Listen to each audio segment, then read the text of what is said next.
안녕하세요. 인디프리너입니다. 오늘은 글라이드로 온라인 비즈니스를 구축하기 위해서 어떻게 웹 서비스를 만드는지, 실제로 특정 주제를 선택해서 처음부터 어떻게 빌드하는지, 최소 기능 제품 MVP를 만드는 그런 과정을 한번 보여드리겠습니다. 일단 사업 아이디어를 생각해야 되겠죠. 사업 아이디어는 반드시 자기가 하고 싶은 것보다는 상대방이 사용자들이 원하는 것을 만들어줘야 돈을 벌 수가 있습니다. 즉 시장 분석을 해야 되는데요. 시장 분석을 하는 방법에 대해서는 뭐 다양한 방법이 있겠지만 역시 가장 쉬운 거는 사람들이 많이 모여 있는 어떤 그 온라인 장소를 파악을 하고 그 안에서 어떤 타겟층들이 있고 그 타겟층들이 어떤 걸 원하는지 파악하는 게 우선순위겠죠. 뭐 예를 들어 인스타그램 아니면은 지금 여러분들이 보고 계신 이런 유튜브 생태계도 있을 거고요. 그리고 네이버 이런 곳에서 많은 사람들이 자신이 원하는 게 무엇인지 많이 보여주고 있습니다. 많은 사업 아이디어를 찾는 방법이 있지만 그 중에서는 오늘 네이버를 활용해서 한번 사업 아이디어를 찾는 과정을 한번 보여드리겠습니다. 지식인을 굉장히 많은 사람들이 자신이 궁금한 거를 질문을 하고 있습니다. Q&A에 들어오면은 이렇게 최근 순으로 사람들이 질문들을 많이 올리고 있는데요. 저는 뭐 어떤 사주와 잘 맞을까요? 썩커피 먹으면 식욕이 줄어드나요? 다이어트 관련 질문이죠. 남친에게 큰 상처를 받았어요. 뭐, 꿈 해석, 꿈 해몽 이런 꿈 해몽이나 사주에 관한 질문들이 꽤 많습니다. 그러면 이런 키워드들이 정말 사람들이 네이버에서 많이 검색하는지 확인을 하려면 네이버 검색 광고라는 네이버 키워드 광고를 검색할 수 있는 게 방법이 있는데요. 네이버 검색 광고라고 검색을 하시고 들어간 다음에 광고 플랫폼을 누르고 도구에서 키워드 도구라는 거를 치면은 이런 식으로 나오게 되는데요. 여기서 이제 특정 키워드를 치면은 그 키워드가 네이버에서 한 달 기준으로 얼마나 검색되고 얼마나 많이 클릭이 되고 검색 대비 클릭률이 어느 정도인지 볼 수가 있습니다. 사주를 한번 검색해 볼까요? 사주를 검색해 보면 이런 식으로 PC에서 한 달에 25,000 정도 검색어가 발생하고 모바일에서는 17만 8천 건 정도가 검색이 됩니다. 오늘의 운세 같은 경우에는 한 달 평균 500만에서 600만 정도의 검색 키워드가 보여지고요. 이렇게 검색 순위대로 볼 수도 있습니다. 이렇게 보면은 오늘의 운세, 뭐 띠별 운세, 뭐 사주, 뭐 이런 식으로 운이나 사주 같은 키워드들이 정말 사람들이 많이 검색하고 있다는 거를 이렇게 통계로 알 수가 있거든요. 뭐 인터넷 사주, 누군가는 운세와 사주에 믿음을 가지고 이렇게 검색을 하고 있다는 의미입니다. 이제 요즘도 대한민국의 경기 불황이 이제 계속 진행되고 있는데요. 이렇게 경기 불황이 올수록 많은 사람들이 이런 운세나 사주에 대해 관심을 기울이고 믿을 곳을 찾는다, 그런 것을 알 수가 있습니다. 전체적으로 운세나 사주에 관한 키워드들에 대해서 이렇게 검색어가 한 달 평균 이렇게 뭐 100만에서 몇십만까지 나오는 걸 보면 이 시장이 수요가 있다는 시장이라는 걸 알 수가 있죠. 그러면 실제로 네이버에 들어가서 한번 사주 관련 키워드를 한번 검색해 보겠습니다.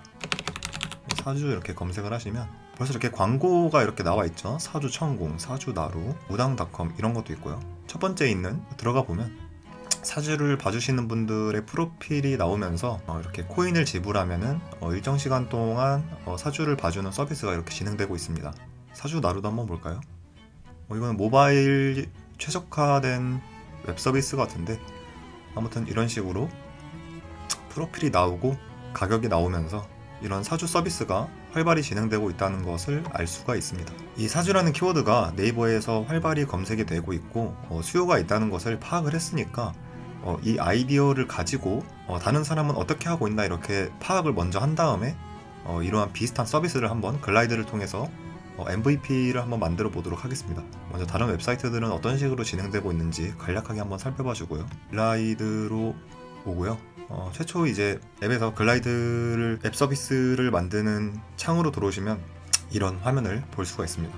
이 가운데 있는 거는 당연하게도 이제 웹 서비스에서 보여지는 그 화면을 미리 보기 할 수 있는 거고요. 여기 오른쪽 상단에 이렇게 모바일로 누르면 모바일 형식으로 볼 수 있고 그 오른쪽에 데스크탑 프리뷰라고 누르면 데스크탑 형식에서 어떻게 보이는지 이렇게 볼 수가 있습니다. 왼쪽에 있는 거는 컴포넌트라고, 이 컴포넌트를 이용해서 단계별로 드래그 앤 드롭을 이용해서 차곡차곡 페이지의 구성 요소를 빌드를 해서 웹사이트 서비스를 구축을 하게 되고요.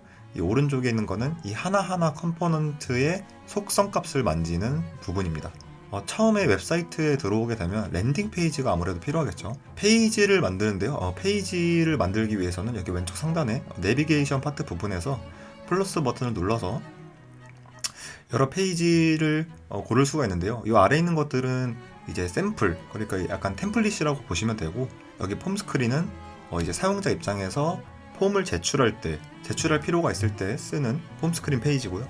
이 스크린 폼 데이터는 이제 이 글라이드가 이제 자체적으로 내장되어 있는 글라이드 테이블이나 아니면 구글 시트, 나아가서는 에어 테이블이라고 하는 데이터베이스를 기반으로 페이지를 구성을 할 수가 있는데, 어떤 데이터를 보여줄 필요가 있는 페이지를 만들 때 이런 스크린 폼 데이터를 눌러서 어떤 데이터가 있는 페이지를 선택할 수 있는 그런 기능을 가지고 있고, 처음에 랜딩 페이지를 만들기 위해서는 커스텀 스크린을 눌러서 빈 페이지를 먼저 추가를 하겠습니다. 추가를 하면 이렇게 페이지가 만들어진 것을 알 수가 있고요. 그리고 이 페이지 안에 있는 이 컴포넌트에 아까 말씀드린 이런 구성 요소들을 넣어서 페이지를 차곡차곡 쌓아가서 하나의 페이지를 만드는 겁니다. 그래서 먼저 이 페이지의 이름을 바꿔줘야겠죠. 이 페이지를 누르시면 이 페이지에 관련된 속성을 변경할 수 있는 창이 이런 식으로 뜨는데, 여기에서 라벨, 제목이죠. 제목을 랜딩 페이지로 한번 바꿔보겠습니다. 첫 랜딩 페이지에서는 이제 히어로 섹션이라는 게 필요한데, 히어로 섹션이라는 것은 간단하게 말했을 때, 쉽게 얘기하면 첫 랜딩 페이지에서 상단에 이 웹 서비스의 어떤 슬로건, 이 웹 서비스가 뭐 하는 곳인지 알려주는 제목 같은 거라고 보시면 됩니다. 크몬 같은 경우에 이렇게 성공이 필요한 순간 딱 맞는 전문가를 찾아보세요. 이런 식으로 크몬의 아이덴티티를 최상단에 큰 글씨로 써놨죠. 이 부분을 히어로 섹션이라고 합니다. 그리고 페이지는 히어로 섹션을 포함한 다양한 섹션으로 이렇게 구성되어 있다고 생각하면 됩니다. 쿠몽을 예를 들면 이렇게 히어로 섹션이 있고요. 그 다음에 이것도 또 하나의 섹션이죠. 일정을 등록할 수 있는 섹션이 있고, 그리고 이제 서비스 목록을 보여주는 섹션이 있고, 이렇게 섹션별로 구성이 되어 있다고 보시면 됩니다. 그래서 다시 글라이드로 돌아와서 히어로 섹션을 먼저 만들면은 그래서 이런 섹션들은 항상 저희가 구분을 하기 위해서 이 컨테이너라는 것으로 항상 시작을 한다고 생각해 주시면 됩니다. 컨테이너를 놓고, 그럼 이 컨테이너는 히어로 섹션 컨테이너겠죠. 그 밑에 또 다른 필요한 구성 요소가 있으면은 거기에 맞는 컨테이너를 먼저 두고, 그러니까 먼저 테두리나 프레임 같은 거를 만들어 주신다고 생각하면 됩니다. 그 다음에 컨테이너를 놓고 이 위에 브랜드 로고 같은 게 있으면 좋겠죠. 그래서 컴포넌트 중에서 이미지를 추가할 수 있는 컴포넌트가 있습니다. 이런 식으로. 그러면 이미지를 넣을 수 있는 컴포넌트를 드래그 앤 드롭해서 컨테이너 안에다 이렇게 넣어줍니다. 그러면 이제 이 이미지를 클릭하면은 여기 오른쪽에서 이제 구성 요소를 바꿀 수가 있는데요. 테이블에서 이제 테이블에 이미 저장되어 있는 이미지를 올릴 수도 있고, URL을 연결해서 이미지를 업로드를 할 수도 있지만, 여기에서는 직접 제가 이미 컴퓨터에 저장되어 있는 파일을 이용해서 이미지를 올리도록 하겠습니다. 그래서 업로드 이미지를 누르고요. 이렇게 넣으면은 이제 로고가 만들어지게 되죠. 너무 크니까 스몰 사이즈로 넣고, 여기 오른쪽 구성 요소에서 얼라인을 보면 왼쪽 정렬도 가능하고 오른쪽 정렬도 가능하고 가운데 정렬도 가능합니다. 동그라미로 이렇게 만들 수도 있고 네모로 만들 수도 있고요. 비율도 정할 수가 있습니다. 웬만하면 오토로 놓는 게 일반적이고요. 그리고 이제 로고를 박았으니까 이 아래에 슬로건 같은 게 있으면 좋겠죠. 그러면 다시 컴포넌트를 추가하기 위해서 여기에 있는 플러스 버튼을 누르신 다음에 텍스트 부분을 찾습니다. 텍스트를 넣는 것 중에 텍스트가 있고 헤드라인이 있는데, 사실상 이 오른쪽에 있는 구성 요소에서 크기나 정렬 같은 건 다 바꿀 수 있기 때문에 어떤 걸 넣어도 상관이 없습니다. 이거를 컨테이너 안에 잘 넣어주고요. 컨테이너 안에 넣을 때는 요소를 잘 드래그해서 이런 식으로 약간 끼워 맞춰주면 컨테이너 안으로 잘 들어가게 됩니다. 그래서 이렇게 스타일을 고를 수가 있는데요. 여기 아래에 있는 헤드라인 X 스몰이라는 이 요소부터 헤드라인 X 라지에 있는 요소들을 골라야 글씨가 진하게 표현이 됩니다. 이 위에 있는 것들은 좀 흐리게 표현되기 때문에 다른 부분에서 쓰게 되고, 지금 저희는 히어로 섹션에 있는 이 웹 서비스의 어떤 아이덴티티를 보여줄 수 있는 제목을 짓는 거기 때문에 헤드라인 요소들 중에서 골라주시면 됩니다. 그래서 뭐 헤드라인 라인 정도로 설정을 하고, 콘텐츠에서 이제 제목을 변경하면 되겠죠. 이렇게 나왔어요. 라고 간결하고 직관적인 제목을 짓는 게 중요합니다. 부제목이 있으면 좋겠죠. 그러면 이제 텍스트에서 더플리케이트 아이템이라는 버튼을 눌러서 복사를 해주시고요. 그 다음에 부제목으로 설정할 텍스트 컴포넌트를 골라주신 다음에 스타일에서 헤드라인 X 스몰 정도로 글씨를 줄인 다음에 컨텐츠를 또 바꾸면 되겠죠. 이런 식으로 적을 수가 있겠습니다. 자, 히어로 섹션은 일단 지금 저희가 MVP를 만드는 단계니까 과하지 않게 일단 이 정도만 구성을 한다고 생각을 하고 다음 과정으로 넘어가도록 하겠습니다. 일단 히어로 섹션 아래에서 사주를 봐주시는 분들의 어떤 프로필을 보여주는 섹션으로 저도 똑같이 구성해 보도록 하겠습니다. 어떤 새로운 섹션을 만들기 위해서는 항상 컨테이너를 먼저 넣어주시고요. 그리고 이제 히어로 섹션과 구분감을 표현하기 위해서 이 레이아웃의 세퍼레이터라는 것을 이렇게 컨테이너 위에 넣어주시면 이렇게 흐릿한 선이 추가가 되면서 이제 섹션을 이제 구분한다는 표현을 해줄 수가 있습니다. 이제 사주가 분들의 이제 프로필을 보여주는 섹션을 구성을 해야 되는데요. 그럴 때는 여기에서 이 컬렉션에 있는 것에서 다양한 요소 중에 하나를 고르시면 되는데요. 다른 사주 서비스와 비슷한 느낌을 내려면은 이런 카드 요소를 넣어주도록 하겠습니다. 항상 이제 이 글라이드 같은 것을 사용했을 때는 이런 페이지나 이런 컬렉션 같은 요소들은 항상 테이블, 이 왼쪽 상단에 보면 데이터 테이블이라는 게 있는데요. 이걸 누르면 이런 식으로 이제 테이블을 추가할 수가 있습니다. 이거를 구글 시트랑 연동할 수도 있고, 이 글라이드에 내장되어 있는 이 글라이드 테이블을 이용할 수도 있는데요. 그래서 이런 컬렉션이나 페이지 같은 경우는 항상 어떤 특정 테이블 하나를 기준으로 구성이 된다고 보시면 됩니다. 여기에서는 컬렉션이라는 요소를 넣었으니까 사주가 분들의 어떤 정보들이나 프로필 사진 이런 것들이 저장이 되어 있는 어떤 특정 테이블을 기준으로 구성이 된다고 보시면 되거든요. 근데 지금은 어드민 테이블밖에 없으니까 사주가 분들의 프로필들이 모여있는 테이블을 하나 만들도록 하겠습니다. 그래서 여기 추가를 눌러주시고요. 여기 왼쪽 상단에 있는 블랭크 테이블이라는 것을 눌러주시면 됩니다. 그러면 이제 테이블의 제목을 먼저 지어주도록 하겠습니다. 사주가 프로필을 넣었고요. 여기에서는 그리고 이제 열과 행을 지어주시면 됩니다. 프로필에 필요한 게 무엇일까 좀 고민을 하고, 먼저 이름이 필요하겠죠? 이름. 그리고 이제 또 다른 열을 추가하기 위해서 여기 오른쪽에 있는 추가 버튼을 눌러주시고요. 그리고 이제 사주가 분들의 어떤 모습을 보여줄 수 있는 프로필 이미지가 필요하겠죠? 이미지. 그리고 타입을 이렇게 정해주시면 됩니다. 여러 가지 요소들이 있는데 이미지를 추가하기 위해서는 이 베이직 열이라는 곳에서 이렇게 이미지 이 버튼을 눌러주시면 됩니다. 프로필 사진이라고 적어주시면 되고요. 다른 서비스들을 보니까 이런 식으로 해시태그가 있고 뭔가 사주가 분들만의 어떤 자신만의 슬로건 같은 게 있죠. 이런 것들도 추가해 주도록 하겠습니다. 그래서 플러스 버튼을 누르고요. 슬로건 간단하게 텍스트 기반이니까 타입은 그대로 두고 저장을 합니다. 해시태그 똑같이 세이브를 눌러서 하게 됩니다. 그리고 또 어떤 점들이 있는가 보면 가격 부분을 적을 수 있는 가격을 한번 적어 보겠습니다. 가격 적어주고요. 일단 이 정도만 해두고 한번 프로필을 한번 만들어 보겠습니다. 짱구는 못 말려 가족들로 한번 구성을 해보도록 하겠습니다. 이렇게 프로필 사진을 등록을 했고요. 슬로건도 계속해서 지어주도록 하겠습니다.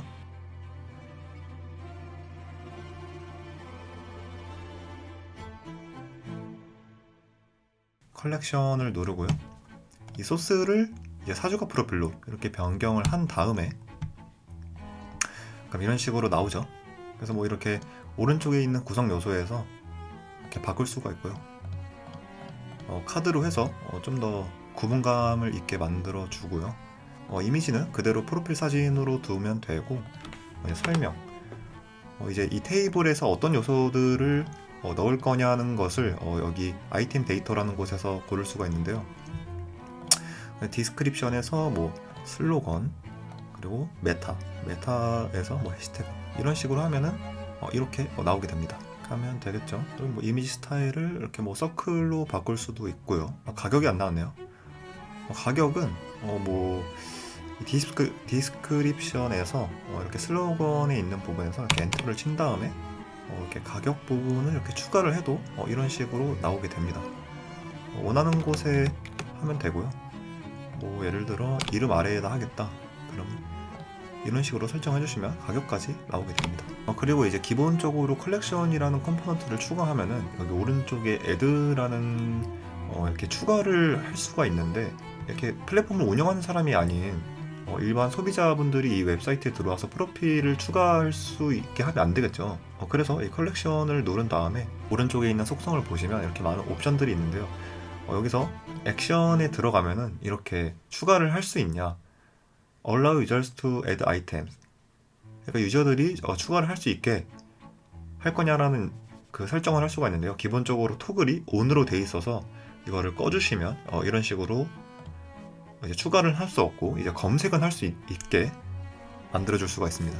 여기 아래 보면은 이제 유저들이 이 에디트 아이템을 편집할 수 있게끔 만드는 요소들인데, 이것도 당연히 꺼주시면 됩니다.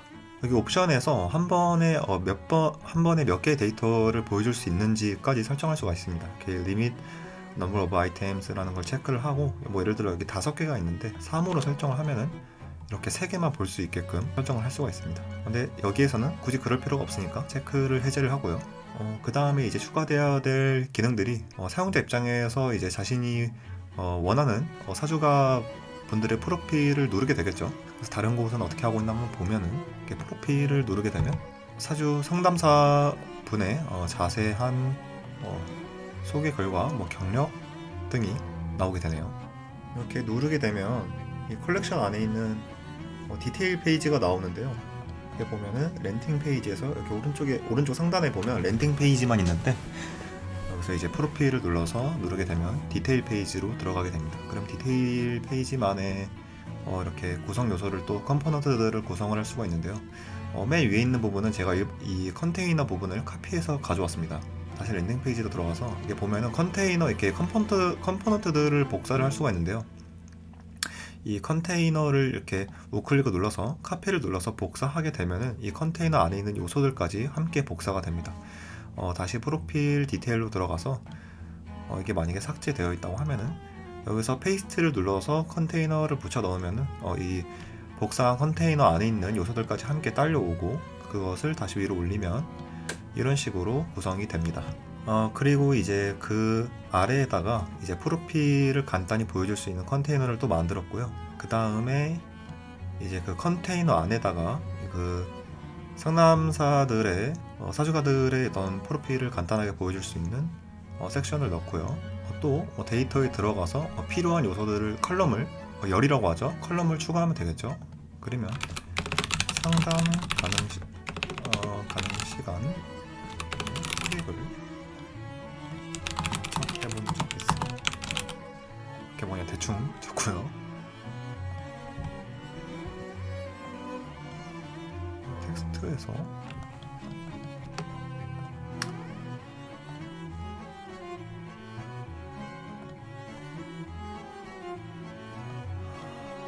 이런 식으로 상담사 가능 시간, 상담 가능 시간이라고 이제 제목을 수기로 적어주고요. 아래 있는 텍스트에다가는 이런 식으로 짱구라는 이제 디테일 페이지에 맞는 데이터를 불러오기 위해서 테이블에 있는 데이터를 가져오게 하기 위해서 이런 식으로 가져오시면 되고요. 똑같이